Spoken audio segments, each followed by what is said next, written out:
Morning students, today we will discuss about fundamental rights. To understand fundamental rights better, let us first understand what are fundamental rights.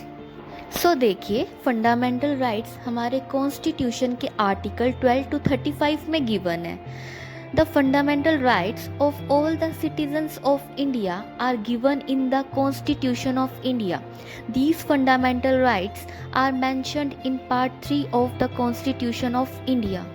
तो जैसा कि आपको पता है कि fundamental rights हमें कॉन्स्टिट्यूशन के द्वारा प्रदान किए गए हैं और ये फंडामेंटल राइट्स हमारे कॉन्स्टिट्यूशन के पार्ट 3 में हमें गिवन है. हमारे कॉन्स्टिट्यूशन के टोटल 25 पार्ट्स हैं जिनमें से हमारे फंडामेंटल राइट्स भाग 3 यानी कि पार्ट 3 में हमारे सामने मौजूद हैं. The constitution of India not only provides fundamental rights to its citizens but also mention the limitation of those rights. देखिए जो भारत का संविधान है, भारत का कॉन्स्टिट्यूशन है, वो सिर्फ हमें फंडामेंटल राइट्स यानी कि मौलिक अधिकार प्रदान नहीं करता बल्कि उसके अलावा उस पर कुछ सीमाएं यानी कि लिमिटेशन भी क्या करता है, लगाता है, ताकि जो लोग हैं वो अपने अधिकारों का सही रूप से उपयोग कर सके, उसका गलत रूप से इस्तेमाल ना करें. देखिए हम आगे अच्छे से जो हमारे 6 फंडामेंटल राइट्स हैं उनके बारे में जानते हैं. ये हमारा फर्स्ट राइट कौन सा है? Right to equality. इक्वालिटी का मतलब क्या होता है? समानता. तो मतलब हमारा पहला अधिकार क्या है?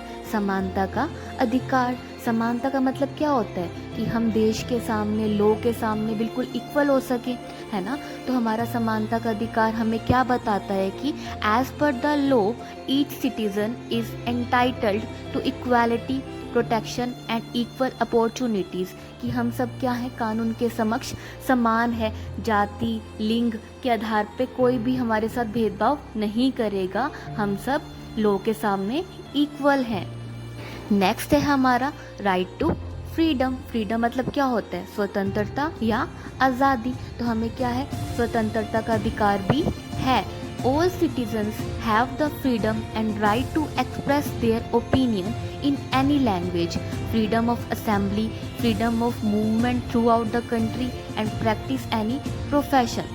देखिए स्वतंत्रता का अधिकार हमें क्या बताते हैं कि हम देश के नागरिक होने के नाते अपने विचार अभिव्यक्त कर सकते हैं. हमें कोई रोक नहीं सकता है. हम देश के किसी भी कोने में जाके कोई भी प्रोफेशन को चूज़ कर सकते हैं, है ना. हमें मतलब ग्रुप्स बना के डिस्कशन करने का भी पूरा अधिकार है.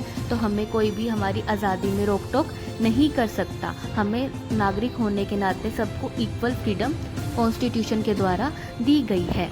नेक्स्ट राइट है हमारा राइट अगेंस्ट एक्सप्लॉयटेशन. एक्सप्लॉयटेशन का मतलब क्या होता है? शोषण करना, यानी कि किसी से ज़बरदस्ती काम कराना, उनकी बिना मर्जी को उनको फोर्स करके काम कराया जाना. ये क्या होता है? एक्सप्लॉयटेशन होता है. तो देखिए राइट अगेंस्ट एक्सप्लॉयटेशन में क्या कहा गया है कि हम किसी से भी ज़बरदस्ती काम नहीं करा सकते, चाहे वो महिलाएं हों या वो बच्चे हों या फिर वो पुरुष हों, है ना. किसी से भी ज़बरदस्ती काम नहीं कराया जा सकता.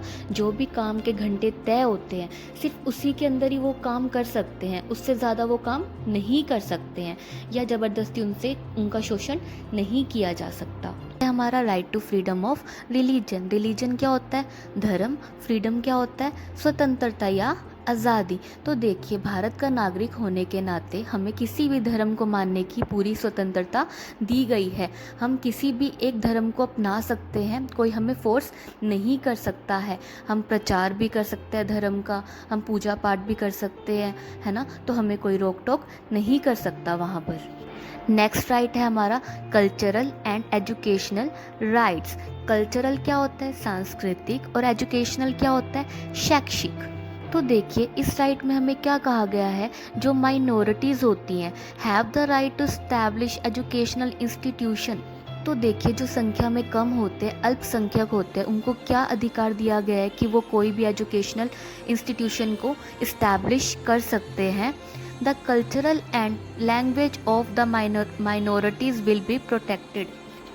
और क्या कहा गया है कि जो भी माइनॉरिटीज़ का कल्चर है या लैंग्वेज उसको भी प्रोटेक्ट वो लोग कर सकते हैं.